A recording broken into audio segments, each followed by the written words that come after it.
आता माझी मागणी हीच आहे की तेव्हा तर काही असं नव्हतं, पण आता संकट आहे. आणि अभ्यास कसला करतात? मी केला होता का अभ्यास? मी पाठवली होती का समिती? बरं, आता जर का अभ्यास करायला समिती पाठवली तर तुम्ही इकडे शेतकरी किती जमले आहात की नाही? शेतकरी सगळे शेतकरी आहात ना? मग आता मला प्रामाणिकपणे सांगा, कारण मी येता जाताना बघतोय शेतकरी दादा माझा कामाला लागला, पेरण्या सुरू झाल्या, म्हणजे डोळ्यात पाणी आहे. जगायचं कसं हा प्रश्न आहे, खायचं काय हाही मोठा प्रश्न आहे. पण तुम्ही काम नाही थांबवू शकत. म्हणजे दुतर्फा बघितलं तर आता परवा सुद्धा मी गेलो होतो, पेरणी सुरू आहे. मग आता जर का कोणी पंचनामा करायला आला तो रिपोर्ट काय देणार? सगळं फर्स्ट क्लास आहे, पेरण्या सुरू झाल्या, रब्बी पिकाच्या पेरण्या सुरू झाल्या, काय करणार पंचनामा? काय नुकसान भरपाई मिळणार? जेव्हा यायला पाहिजे होतं तेव्हा कोणीच आलं नाही. आता काल परवाकडे केंद्राचं पथक येऊन गेलं. माझं तर म्हणणं असं आहे की आपण एक शर्यत किंवा स्पर्धा लावायला पाहिजे. केंद्राचं पथक दाखवा आणि 1000 रुपये मिळवा. तुमच्या गावात आलं होतं असं तर आनंद आहे, पण जिथे आलं होतं असं म्हणतात की तिथे रात्री पाहणी केली. ते टीव्हीवर चालायचं ना, रात्रीचा खेळ चालेल तसं रात्रीची पाहणी काय करणार रात्रीचं पाहणी करून? आणि 50,000 रुपये हेक्टरी हे की मी माझ्या मनसानं बोललेलो, तुमच्याशी बोलून मी मागणी केलेली. कर्जमुक्ती झालीच पाहिजे ही माझ्यापेक्षा तुमची मागणी आहे, तुमची आत्ताची आवश्यकता आहे, कारण तुम्ही संकटात आहात. मुख्यमंत्र्यांनी आता जूनचा मुहूर्त दिलाय. मान्य असेल तर मला काय हरकत नाही, कारण मी तुमच्यासाठी लढतो. तुम्हाला जूनचा मुहूर्त मान्य आहे का? कारण जूनचा मुहूर्त काढायचा असेल तर मी सांगतो, शेतकरी दारांना सांगतो की थांबा, मुख्यमंत्री जून मध्ये कर्जमुक्ती करणार आहेत. पण मला मुख्यमंत्र्यांनी 2-3 प्रश्नांची उत्तरं द्यायची. जून मध्ये जर का कर्जमुक्ती करणार असाल तर आत्ताच थकलेल्या कर्जाचे हप्ते आम्ही भरायचे की नाही भरायचे? व्याजाचे हप्ते, नवीन रब्बीसाठी कर्ज मिळणार आहे की नाही मिळणार आहे? मग ते मिळालं तर त्याचे सुद्धा हप्ते किंवा व्याज भरायचं की नाही भरायचं? आणि ते सुद्धा कर्ज तुम्ही जून मध्ये माफ करणार आहात का? माझे प्रश्न बरोबर आहेत का चुकीचे? कारण बँकेचे तगारे थांबले, तुमचं अकाउंट सुद्धा काय होल्ड वगैरे करतात तसं सगळं केलेलं आहे, बरोबर आहे. आणि बँकेचे तगादे काही थांबले नाही. माझ्याकडे बातम्या आहेत, रोज कुठे ना कुठेतरी आत्महत्या सुरूच आहे. मराठवाड्यात तर आहेत, पण विदर्भात सुद्धा सुरू आहे. अगदी आपल्या टोकात तिथे चंद्रपूर जिल्ह्यात राजुरा तालुक्यात एका महिलेने, यशोदा राठोड त्या महिलेचं नाव, 68 वर्षाच्या होत्या, त्यांनी 2 दिवसापूर्वी पेपरमध्ये आले, त्यांनी आत्महत्या केली. बँकेचा तगादा लागला मागे म्हणून. आणि जानेवारी पासून आतापर्यंत जवळपास 1000च्या आसपास, किमान 1000च्या आसपास आत्महत्या झाल्या. मग या आत्महत्येचा पाप निवडणुकीच्या आधी जे देवेंद्र फडणवीस सांगत होते की भाजपचं सरकार आल्यानंतर आम्ही शेतकऱ्याचा 7-12 करू, कोरा कोरा कोरा म्हणून तुम्ही त्यांना मतं दिली. मग आता हे आत्महत्येचं पाप कोणाच्या डोक्यावर टाकायचं? जर वेळेमध्ये कर्जमुक्ती झाली असती तर ही सगळी 1000च्या 1000, मी 1000 एक अंदाजाने बोलतोय, त्याहून जास्त असतील, ही सगळी लोक आज आपल्यामध्ये हजर असतील. ही सगळी घरं जी उजाड झाले, त्या घरावरती त्यांच्या हक्काचं एक मायेचं जे कौल होतं ते आज तसं छप्पन तसं राहिलं असतं. ही घरं उजाडून टाकतात. म्हणजे पुराणी आणि या आपत्तीने तर घरं गेलीच वाहून, जमिनी खरडून गेल्या. पण यांच्या नादानीपणामुळे जी घरं उघडी पडले त्याची जबाबदारी कोण घेणार? आता जे संजय जाधव बोलले आपल्याशी की तुमच्याकडे येण्याच्या आधी जी बैठक झाली पाहिजे, ह्या आपल्या बैठका आहेत, जाहीर सभा नाहीये. तिकडे एका ताईने सांगितले की त्यांच्या मुलीची फी भरायची कशी? सरकारने भले जाहीर केले की मुलीला शिक्षण माफ आहे, फी माफ आहे, पण तरी त्या म्हणतात की मला फी भरवली असते, 2 लेकराच्या फी भरायच्या कशा? मग काय शेतकऱ्याला मुलगी शिकली, प्रगती झाली, कुठे गेली गोष्ट? आणि मोदी साहेबांनी जे सांगितलं होतं 2014 साली, जसं आत्मनिर्भर भारत बोलले होते, तसं ते म्हणाले होते की शेतकऱ्यांचं उत्पन्न मी दुप्पट केल्याशिवाय राहणार नाही. किती जणांचं दुप्पट झाले? साधा प्रश्न आहे. लोकसभेच्या निवडणुकीच्या वेळेला मी फिरत होतो सगळीकडे आणि मी सांगत होतो की आपलं सरकार केंद्रात आलं असतं तर मी शेतीविषयक ज्या काही गोष्टी आहेत, अवजारं असतील, बी बियाणं असेल, खतं असतील, जंतुनाशक असतील, पंप असेल, या सगळ्यावरचा जीएसटी मी माफ करीन, हे मी तुम्हाला सांगितलं होतं.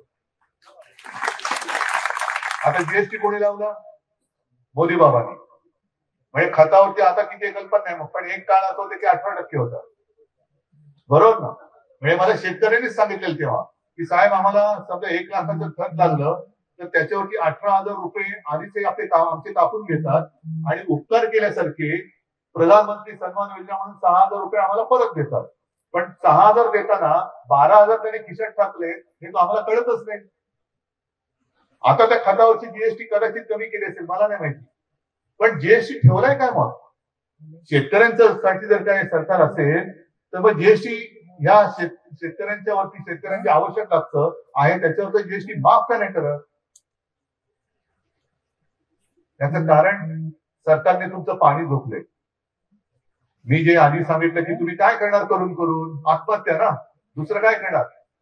काय करणार बाबा, आता जगायचं कसं, याच्यापेक्षा आत्महत्या केलेली बरी. हे सरकारला माहिती आहे की हा शेतकरी आहे ना, हा साधा आहे, घोडा आहे, याला याची ताकद माहिती नाहीये. हा जास्तीत जास्त काय करेल, हा जीव देईल पण आपल्या अंगावरती येणार नाही. जोपर्यंत तुम्ही सरकारच्या अंगावर जात नाही तोपर्यंत सरकार तुमच्या समोर गुडघे टेकणार नाही. आज सुद्धा आता तुम्ही निवेदन दिले ना, काय काय मी आता संजयजी तुमच्याकडे निवेदन दिलं, कुठलं होतं ते विहिरीचं असेल, आणखीन काही असेल, विहिरीच्या पंचनाम्याचं तहसीलदार येत नाही. कसा येत नाही? जा ना, सगळे शिवसैनिक तुमच्या बरोबर येतील, आपला खासदार तुमच्या बरोबर येईल, जिल्हा प्रमुख येईल, जा मोठा मोर्चा घेऊन जा तहसीलदाराकडे आणि हाच तर मी म्हणतोय दगाबाज सरकारचा पंचनामा. ही सगळी तुमच्याकडे आता मला जी कॉपी दिली अशा कोणाकडे काय काय काय काय तुमच्या तक्रारीच्या कॉपीज असतील, तो तक्रारीचा गठ्ठा घ्या, मोर्चा काढा, तहसीलदार तिकडे जा आणि त्याला सांगा हे तू का केलेलं नाही आणि कधी करणार ते मला सांग. सरकारने जाहीर केले पॅकेज, या पॅकेजचे पैसे आम्हाला आतापर्यंत का मिळाले नाही याचं पहिले उत्तर दे. हे बघा, आता एक डिअर कस्टमर, हे आजचा एक हे आहे, सांगतो थांबा. हा मोबाईल कोणाचा रे दादा? हा, विम्याचे पैसे कोणाला मिळाले? अरे नाही, तुम्ही खोटं बोलताय. माझ्याकडे पुरावा आहे. अरे पुरावा आहे माझ्याकडे, तुम्ही खोटं बोलताय. हे बघा, विम्याचे पैसे मिळाले ना? अरे थांब, मिळालेत की नाही? 1 रुपया मिळालाय. मिळाले की नाही मिळाला? 1 रुपया मिळाला. विम्याचे पैसे मिळाले 1 रुपया. हा, तुमच्या मोबाईल मध्ये चालेल ना? मग एवढी थट्टा शेतकऱ्याची मला नाही वाटत इंग्रजांच्या काळात सुद्धा कोणी कधी केली असेल. ह्या सगळ्या गोष्टी गोळा करा आणि मग बघू ना कसे नाही, कसे ऐकत नाही. तुम्ही फक्त सांगा कुठे कुठे कोणत्या कंपन्यात, त्या विमा कंपन्यांना सुद्धा वट्टीवर कसं आणायचं हे शिवसेना बघेल. पण तुम्ही मात्र या सगळ्या ज्या काही गोष्टी आहेत त्या घेऊन आपण तहसीलदार असेल, ज्यांच्याकडे पंचनामे करण्याचे अधिकार आहेत, मदत वितरित करण्याचे अधिकार आहेत, त्यांच्या कार्यालयावरती मोर्चा घेऊन जाऊन त्याला सांगायला पाहिजे आम्ही तुमच्याकडे भीक मागायला आलेलो नाही, आम्ही आमचा न्याय हक्क मागायला आलेलो आहोत. जी मदत सरकारने केली ती पहिले आम्हाला दे. मी 2 लाखापर्यंत पीक कर्ज माफ केलं होतं, एक रकमी केलं होतं की नव्हतं?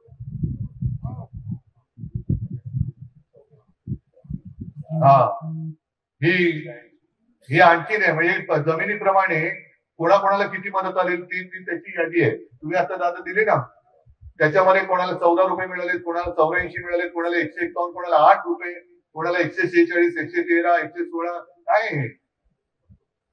आणि गद्दारांना किती? म्हणजे जो इमानदारीने राहतो त्याच्याशी तुम्ही असे वागता आणि जो गद्दारी करतो त्याला 50 रुपये देतात.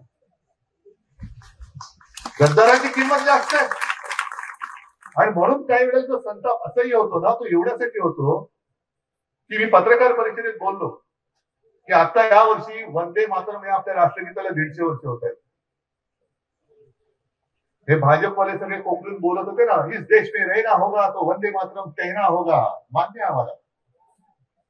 पण पहिलं मला भाजपवाल्यांना विचारायचंय की अरे तुम्ही माझ्या भारत मातेची जी लूट चालवलेली आहे, जो माझ्या शेतकऱ्याची तुम्ही थट्टा चालवलेली आहे, तुम्हाला वंदे मातरम बोलण्याचा भाजपवाल्यांना अधिकार नाहीये. बोलू नका वंदे मातरम.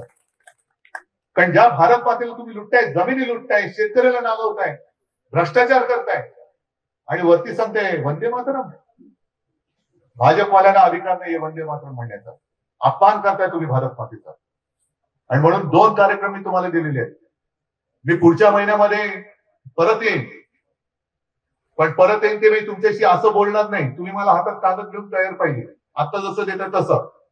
आणि त्या कागदावरती दगाबाज सरकारचा पंचनामा पाहिजे, त्या पंचनाम्याचा रिपोर्ट पाहिजे. रोज जायचं, कार्यालयात जायचं आणि त्याला सांगायचं तुझ्या सर्कलमध्ये किती शेतकऱ्यांच्या जमिनीचा पंचनामा केले त्याची यादी दे, किती जमिनीचा केलेला नाही त्याची यादी दे. पंचनामा केला असशील तर किती शेतकऱ्यांना किती नुकसान भरपाई मिळाली पाहिजे त्याची यादी दे, किती शेतकऱ्यांना नुकसान भरपाई मिळालेली आहे त्याची यादी दे. वेळ लागेल, दिवसभर जाईल, जाऊ द्या, त्याला सोडायचं नाही. त्याच्या जेवणा खाण्याची सोय करायची. कशी करायची? तुम्हीच बोलत ना आता कोणी कसं तुम्हाला तांदूळ दिलंय, काय बोलत? तांदूळ कसा बासमती आहे ना, हा किड्यात का तांदूळ निवडावं लागतोय. गहू सुद्धा तसाच हायब्रिड दिलेला आहे. या सगळ्याचं पंचपक्वान्न करा आणि त्याला सांगा तूच वितरित केलेले आहे सरकारने, हेच तुला आम्ही जेवण, तू जेव इकडे, पण आमचं काम केल्याशिवाय जायचं नाही. रोज सकाळी इतक्या वाजता ऑफिस टाइम आहे ना, कार्यालयाने वेळेत ये इकडे, तुझ्या जेवणा खाण्याची सोय करतो, पण तुझा पंचनामा आता मी केल्याशिवाय राहणार. हे सुरू करा जरा. नाहीतर आता मी तुम्हाला सांगितलं ना, सरकार म्हणते काय शेतकरी काय 2 दिवस वेळेल, कपाळावर हात मारेल, नशिबाला दोष देईल आणि कामाला लागेल. रात नाही बात नाही. पुन्हा निवडणुका आलेल्याच आहेत, जिल्हा परिषद येतील, पुन्हा मनाचं बोट लावतील आणि तुम्ही आपले भूलून जाणार तिकडे. जर आपलं सरकार आलं असतं तर आज मी तुमच्या डोळ्यात पाणी यायला दिलं नसतं. हे पंचनामे तर करायचेच, पण आणखीन एक काम करायचं. आता कोणत्या निवडणुका येतील, कोणत्या मला माहित नाही, पालिका येतील, पंचायत येतील, जिल्हा परिषद येतील, येऊ देत, पण तुम्ही एक निर्धार केला पाहिजे, गावागावात फलक लागले पाहिजे की जोपर्यंत कर्जमाफी नाही तोपर्यंत भाजप महायुतीला मत नाही, जोपर्यंत 50,000 रुपये हेक्टरी आम्हाला मिळत नाही, विम्याचे पैसे मिळत नाहीत, वाहून गेलेल्या गुराढोरांची, सगळ्या जनावरांची नुकसान भरपाई मिळत नाही, कोंबड्यांची नुकसान भरपाई मिळत नाही, शेळ्या मेंढ्यांची मिळत नाही, खरडून गेलेल्या जमिनीची मिळत नाही, तोपर्यंत भाजप युतीला मत नाही. ज्याप्रमाणे पंतप्रधानांनी नोटबंदी केली होती तशी तुम्हाला आता वोटबंदी करावी लागेल, मतबंदी. तयारी आहे तुमची? लढण्याची हिंमत आहे का नुसतं रडत बसतात? रडणार असाल तर मी नाही येणार तुमच्यासोबत, आणि लढणार असाल तर प्रत्येक शिवसैनिकाला घेऊन मी तुमच्या खांद्याला खांदा लावून सरकारशी लढल्याशिवाय आणि सरकारला गुडघ्यावरती आणल्याशिवाय राहणार. ठीक आहे, निर्धार केला. पुढच्या महिन्यात आल्यानंतर मला काय देणार तुम्ही हातामध्ये? सरकारचा पंचनामा, आणि मला गावागावात बोर्ड दिसले पाहिजे. जिल्हा प्रमुख तुम्ही आहात, सगळ्या गावात ह्या शेतकऱ्यांनी बोर्ड लावलेले मला फोटो पाहिजे. ठीक आहे, चला लढा आता, हिंमत हरून चालणार नाही. सगळ्यांना धन्यवाद. जय हिंद, जय महाराष्ट्र.